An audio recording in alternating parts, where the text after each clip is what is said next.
But our next oil is one of my favorites, and I'm so glad I'm doing it now. And you'll see it gets quite sticky. This is quite an old bottle. It's very sweet. It's geranium. The geranium you use, so often you get many, they only take the eucalyptus from 2 or 3, but then you get told which eucalyptus, and lime is lime and that. But sometimes you get geraniums, and this is one you will buy is Pelargonium graveolens. That's the geranium you use. That's the geranium. Like Harry Potter. Yes, it does sound like a Harry Potter. But that's the geranium you use.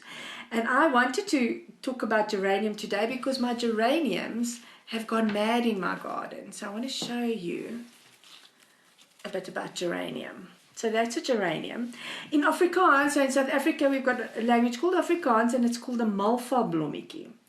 But if you take the leaf, so this is what would be taken and crushed, a barrel full of this, and hot steam passed through this. If you take the leaf and you squash it and you smell it, oh, sorry.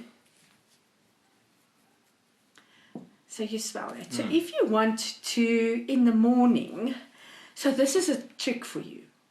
In the morning, and I was thinking of your one daughter, this is very good to balance the thyroid.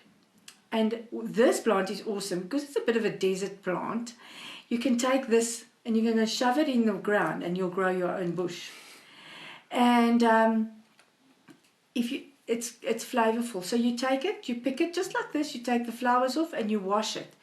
And then you crush the leaves a bit and you steep it as a tea.